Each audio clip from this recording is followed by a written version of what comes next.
स्वागत है आप सभी का दर्पण सिविल सर्विसेज के यूट्यूब चैनल पर। और आज हम डिस्कस करेंगे डे 30 डेली प्री क्विज के आंसर एवं उसके साथ जानेंगे उसके अन्य तथ्य। उससे पहले कल के जो प्रश्न थे उसमें एक प्रश्न नंबर 8वां था कि पोमोलॉजी किसके अध्ययन को कहते हैं। तो पोमोलॉजी फलों के अध्ययन को कहते हैं। पोमोलॉजी फलों के अध्ययन को कहते हैं, तो ये आप सुधार कर लीजिएगा। आज का हमारा पहला प्रश्न है, पहला खेल विश्वविद्यालय कहाँ स्थापित किया जा रहा है। पहला खेल विश्वविद्यालय, देश का पहला, ये देश का पहला पूछा गया, देश का पहला विश्वविद्यालय, खेल विश्वविद्यालय कहाँ स्थापित किया जा रहा है। तो हमारे पास जो ऑप्शन दिए गए हैं, पहला ऑप्शन है मिजोरम, दूसरा है मणिपुर, तीसरा है राजस्थान, चौथा है असम। तो इसका सही ऑप्शन है मणिपुर। मणिपुर में देश का पहला खेल विश्वविद्यालय स्थापित किया गया। इसका शिलान्यास जो है 2018 में किया जा चुका है प्रधानमंत्री नरेंद्र मोदी द्वारा। और ये विश्वविद्यालय ये केंद्रीय विश्वविद्यालय है और इसको यूजीसी द्वारा अनुदान प्राप्त है, अनुदान मान्यता प्राप्त ये विश्वविद्यालय है। इसके साथ हम जान लेते हैं मणिपुर के बारे में अन्य तथ्य कि मणिपुर के सीएम जो हैं वो कौन है। तो एन वीरेन सिंह वहाँ के मुख्यमंत्री हैं। और वहाँ के जो राज्यपाल है वो ला गणेशन वहाँ की ये राज्यपाल हैं। तो ये हमारा होता है पहला प्रश्न। अब हम चलते हैं दूसरे प्रश्न पर। दूसरा प्रश्न हमसे क्या पूछता है। तो दूसरा प्रश्न हमारा है, हाल ही में सऊदी अरब ने किस इस्लामिक संगठन को आतंकवादी संगठन घोषित कर दिया है। सऊदी अरब ने किसी इस्लामिक संगठन को आतंकवादी संगठन घोषित किया है, वो कौन सा संगठन है। तबलीगी जमात है और हरकत उल जिहाद ए इस्लामी, अल बदर और जैश ए मोहम्मद। इनमें से किस आतंकवादी संगठन को घोषित किया है, आतंकवादी संगठन घोषित किया है उसने। तो इसका सही ऑप्शन है तबलीगी जमात। तबलीगी जमात को उसने हाल ही में आतंकवादी संगठन घोषित किया है, तबलीगी जमात को। तो हमारा सही ऑप्शन होता है तबलीगी जमात 1926-27 में स्थापित एक इस्लामिक संगठन है। इसका मूल उद्देश्य है कि मुस्लिमों को मूल इस्लाम धर्म में ले जाना, और यह सुन्नी मुस्लिमों का रूढ़िवादी संगठन है। तो ये हमारा होता है प्रश्न नंबर 2। अब हम चलते हैं प्रश्न नंबर 3 पर कि प्रश्न नंबर 3 हमसे क्या पूछता है। प्रश्न नंबर 3 हमसे पूछता है कि पेपरलेस होने वाली दुनिया की पहली सरकार कौन सी है। पेपरलेस होने वाली दुनिया की पहली सरकार कौन कौन सी। तो हमारे ऑप्शन में दिया है, पहला दुबई सरकार, दूसरा है सिंगापुर सरकार, तीसरा दिया गया है चीन सरकार और चौथा दिया गया है भारत सरकार। तो पेपरलेस होने वाली जो सरकार है वो दुबई सरकार है। दुबई सरकार जो है वो दुनिया की पहली पेपरलेस सरकार बन गई है। दुनिया की पहली पेपरलेस सरकार दुबई सरकार बन गई है। ये इसके पेपरलेस होने से 14 मिलियन घंटों की बचत होगी। वहाँ 14 मिलियन घंटों की बचत होगी, है ना। तो ये हमारा होता है तीसरा प्रश्न। हम चलते हैं चौथे प्रश्न पर। चौथा प्रश्न है, गीता शोध संस्थान की स्थापना कहाँ की जा रही है। गीता शोध संस्थान, तो पहला है वाराणसी उत्तर प्रदेश, दूसरा दिया गया द्वारका गुजरात, तीसरा दिया गया है पटियाला पंजाब और चौथा दिया गया हमारा भुवनेश्वर। तो इनमें से कहाँ जो हमारे ऑप्शन है इनमें से कहाँ गीता शोध संस्थान की स्थापना की जा रही है। तो हमारा सही ऑप्शन है पटियाला पंजाब। पटियाला पंजाब में गीता शोध संस्थान की स्थापना की जा रही है। इसके अलावा भी गीता शोध संस्थान की स्थापना मेरठ में की जा रही है, मेरठ में भी की जा रही है, लेकिन हमारे ऑप्शन में मेरठ नहीं है, है ना। तो ये पटियाला पंजाब में भी की जा रही है। तो ये हमारा होता है प्रश्न नंबर 4। हम चलते हैं प्रश्न नंबर 5 पर। प्रश्न नंबर 5 दिया गया है कि पारिस्थितिकी शब्द का सर्वप्रथम प्रयोग किसने किया। पारिस्थितिकी शब्द का सर्वप्रथम प्रयोग किसने किया था। हमारे सामने ऑप्शन है, पहला एजी टांसले, दूसरा है रिटर, तीसरा है अलेक्जेंडर वॉन हम्बोल्ट और चौथा दिया गया है रामदेव मिश्रा। तो इनमें से किसने पारिस्थितिकी शब्द का सर्वप्रथम प्रयोग किया था। तो हमारा सही ऑप्शन है रिटर ने सर्वप्रथम पारिस्थितिकी शब्द का प्रयोग किया था। तो हमारा सही ऑप्शन बी नंबर ऑप्शन हो जाएगा। एजी टांसले जी ने क्या किया था, पारिस्थितिकी तंत्र उसमें तंत्र भी लगा दिया था, तो तंत्र शब्द का प्रयोग किया था, पारिस्थितिकी तंत्र शब्द का। अलेक्जेंडर वॉन हम्बोल्ट जो ये दिया गया है, ये पारिस्थितिकी के जनक कहे जाते हैं। पारिस्थितिकी के जनक अलेक्जेंडर वॉन हम्बोल्ट कहे जाते हैं। और भारत में पारिस्थितिकी के जनक कौन कहा जाता है, तो रामदेव मिश्रा जो दिया गया है यहाँ पास, ये है भारत में पारिस्थितिकी के जनक कहे जाते हैं। तो ये हमारा होता है प्रश्न नंबर 5वां। अब हम चलते हैं प्रश्न नंबर 6वें पर। प्रश्न नंबर 6वां, रामसर कन्वेंशन कब आयोजित किया गया था? रामसर कन्वेंशन कब आयोजित किया गया था? तो पहला हमारा जो दिया गया है कि 10 जनवरी 1971, 2 फरवरी 1971, 15 मार्च 1972 और चौथा दिया गया है 10 दिसंबर 1975। तो हमारा जो सही आंसर है वो 2 फरवरी 1971 है। 2 फरवरी 1971 को रामसर कन्वेंशन आयोजित किया गया था। ये आयोजित कहाँ?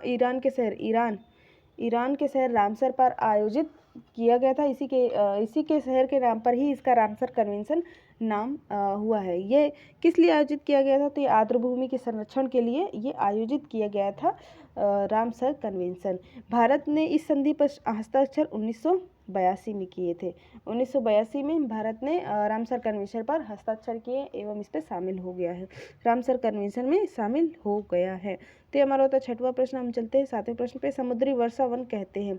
समुद्री वर्षा वन किससे कहते हैं? तो हमारा ऑप्शन पहला है कि समुद्री सील को, समुद्री घास को, दूसरा नंबर ऑप्शन, तीसरा नंबर है प्रवाल को और चौथा है प्रवाल भित्तियों को। किसे कहा जाता है? तो हमारा सही ऑप्शन है प्रवाल भित्तियों को। प्रवाल भित्ति को समुद्री वर्षा वन कहा जाता है। जो प्रवाल भित्तियाँ होती हैं वो समुद्री जैव विविधता का संरक्षण करती है। बहुत ज़्यादा समुद्री जैव विविधता का संरक्षण करती है और वहाँ सबसे ज़्यादा समुद्री जैव विविधता पाई जाती है, इसलिए प्रवाल भित्तियों को समुद्री वर्षा वन कहा जाता है।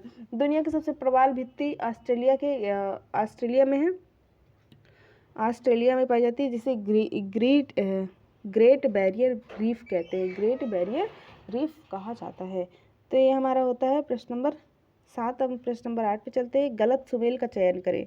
प्रोजेक्ट टाइगर 1973 ये सही है। हंगुल परियोजना 1970 और कस्तूरी मृग परियोजना 1975 और गिर सिंह परियोजना 1975। तो इसमें से हमको गलत ऑप्शन चूज करना है। तो गलत ऑप्शन है गिर सिंह परियोजना 1975। यहाँ से 1975 नहीं होगा, यहाँ होगा 1972 में गिर सिंह परियोजना चलाई गई थी। इसके साथ कुछ और जान लीजिए कि और परियोजनाएं कब कब चलाई गई थी। तो पहला है घड़ियाल परियोजना। घड़ियाल परियोजना जो चलाई गई थी वो 1972 में चलाई गई थी। 1972 नहीं, 1975 में चलाई गई थी। 1975 में घड़ियाल वाली चलाई गई थी। और दूसरा है कछुआ संरक्षण परियोजना, ये 1975 में चलाई गई थी। और हाथी परियोजना जो पिछले भी टेस्ट में कई बार बता चुके हैं आपको कि 1992 में चलाई गई थी। तो ये हमारा होता है 8वां प्रश्न। हम चलते हैं 9वें प्रश्न पे। 9वां प्रश्न हमसे पूछता है गुंडी राष्ट्रीय उद्यान कहाँ स्थित है? तो पहला ऑप्शन दिया गया है उत्तर प्रदेश, दूसरा तमिलनाडु, तीसरा है केरल, चौथा है कर्नाटक। इनमें से कहाँ स्थित है गुंडी राष्ट्रीय उद्यान? तो हमारा सही ऑप्शन है कि तमिलनाडु में गुंडी राष्ट्रीय उद्यान स्थित है। गुंडी राष्ट्रीय उद्यान तमिलनाडु में स्थित है। अब हमारा 10वां प्रश्न हमसे पूछता है कि अंतर्राष्ट्रीय समुद्री संगठन की स्थापना हुई थी, कब हुई थी? ये पूछ रहा है। 1950 में, 1955 में, 1948 में, 1960 में। तो हमारा सही ऑप्शन है 1948 में। 1948 में अंतर्राष्ट्रीय समुद्री संगठन की स्थापना हुई थी। यह यूएन की है ना, संयुक्त राष्ट्र की एक विशेष संस्था है जिसकी स्थापना 1948 में हुई थी, है ना। 1948 के बाद 10 साल बाद 1958 को इसकी पहली बैठक होती है। इसीलिए कहीं कहीं इसकी स्थापना 1958 भी लिखी आपको दिखेगी, है ना। तो 1958 की इसकी पहली बैठक हुई थी, इसलिए कहीं कहीं लिखा दिखता है कि अंतर्राष्ट्रीय समुद्री संगठन की स्थापना 1958 में ही थी, लेकिन ये गलत है। 1948 को समुद्री संगठन की स्थापना हुई थी। इसका जो मुख्यालय है वो लंदन में है।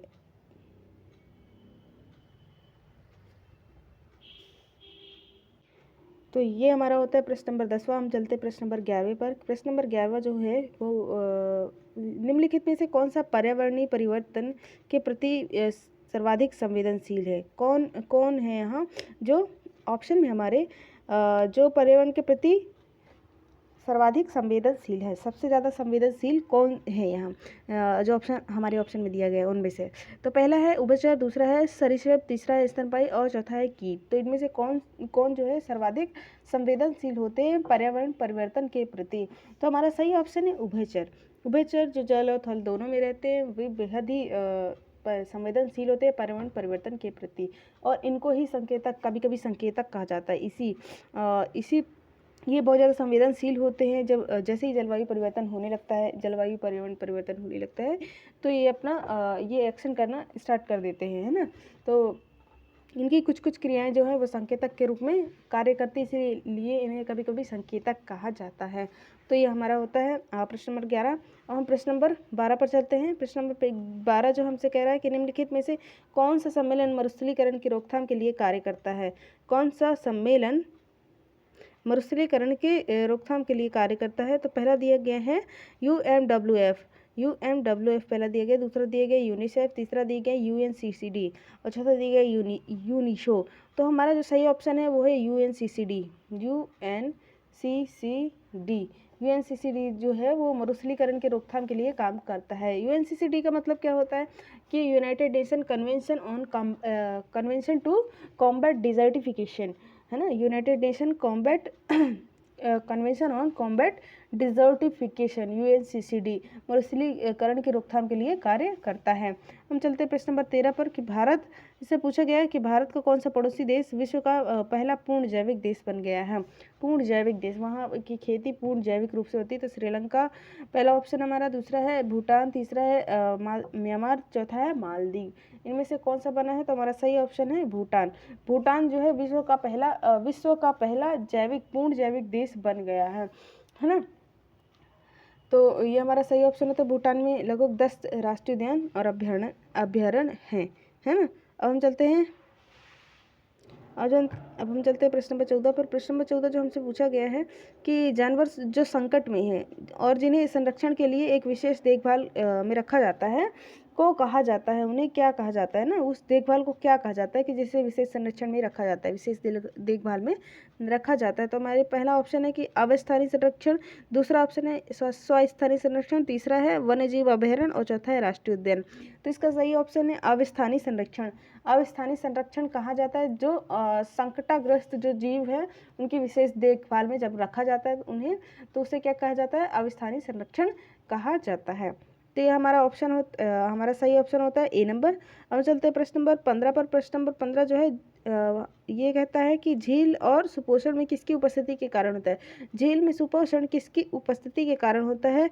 DO और बैक्टीरिया और नाइट्रोजन और फास्फोरस, BOD और COD, क्रोमियम और पारा। तो इसका सही ऑप्शन हमारे पास होगा कि नाइट्रोजन और फास्फोरस। नाइट्रोजन और फास्फोरस जो होते हैं दोनों ही उर्वरकों में प्रयोग किए जाते हैं। जब फसल बोई जाती है तब फसल की उपज बढ़ाने के लिए ये उर्वरकों में नाइट्रोजन एवं फास्फोरस का यूज़ किया जाता है। लेकिन जब बारिश के समय जब वहाँ का पानी, खेत का पानी जब झीलों में चला जाता है ना, तो पानी के साथ ये नाइट्रोजन फास्फोरस भी झील में चले जाते हैं और वो झील के जो पौधे हैं उनको सुपोषित करते हैं एवं उनको बढ़ाते हैं, शैवालों को बढ़ाते हैं।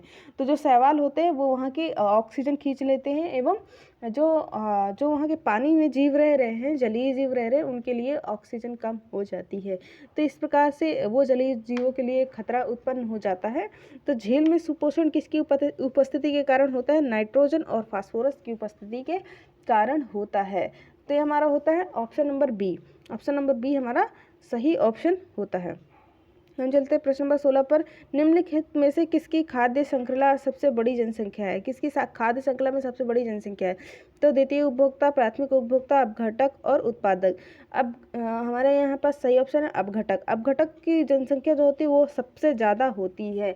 अपघटक जो होते हैं वो मृत पदार्थों को, है ना, जो बचे हुए पदार्थ हैं उनको क्या करते हैं, उनका अपघटन करते हैं, उनको जटिल यौगिकों को सरल यौगिकों में तोड़ते हैं, है ना। इसमें कौन कौन आता है, जीवाणु आते हैं, जीवाणु, कवक, है ना, और बहुत सारे सूक्ष्म जीव शामिल हैं। जीवाणु, कवक और सूक्ष्म जीव शामिल है इसमें। तो ये हमारा होता है ऑप्शन नंबर सी सही ऑप्शन होता है।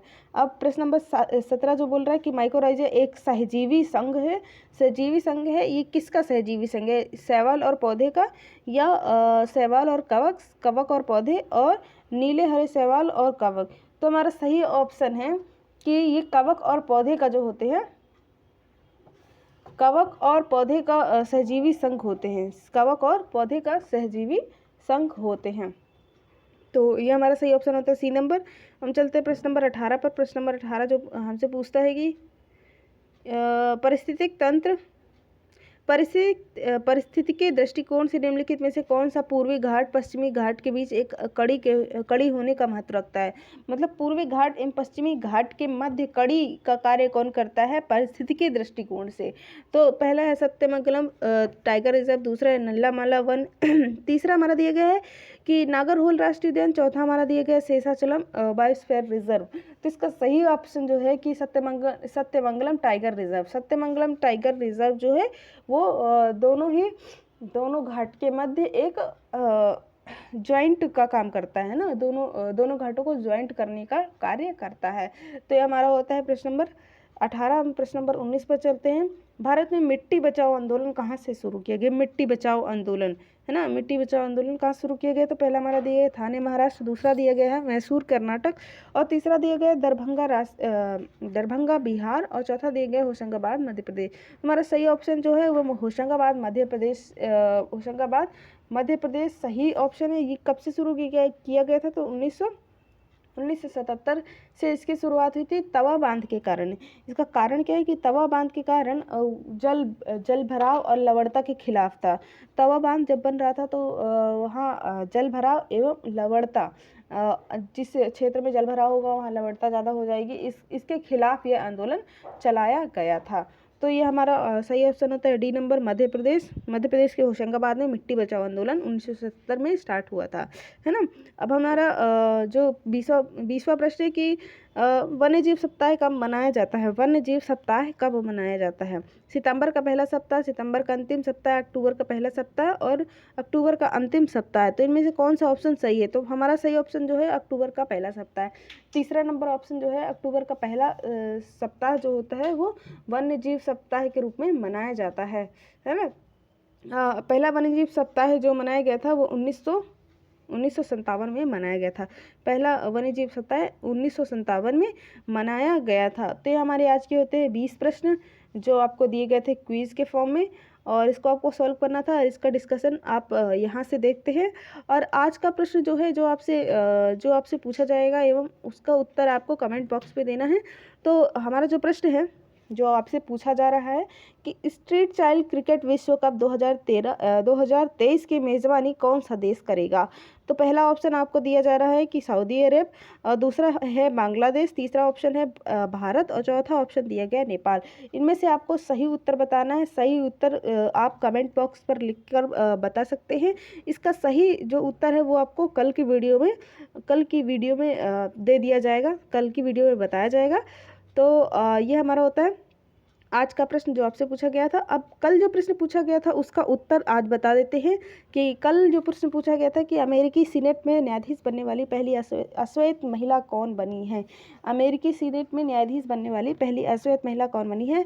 तो इनमें ऑप्शन में दिया गया था गीता गोपीनाथन, टॉमी ट्यूबरवेल, और तीसरा दिया गया था डैन सुलिवन, और चौथा दिया गया था केतन जी ब्राउन जैक्स। तो हमारा सही ऑप्शन यही है केतन जी ब्राउन जैक्स जो है वो अमेरिका के सीनेट में न्यायाधीश बनने वाली पहली अश्वेत महिला बनी है। अमेरिका के सीनेट में पहली अश्वेत न्यायाधीश बनने वाली पहली महिला बनी है। तो केतन जी ब्राउन जैक्स, इसे आप याद कर लें, है ना। और जो आज का प्रश्न है उसका उत्तर कल आपको प्रदान किया जाएगा। आज के लिए धन्यवाद। फिर मिलते हैं अगले वीडियो के साथ।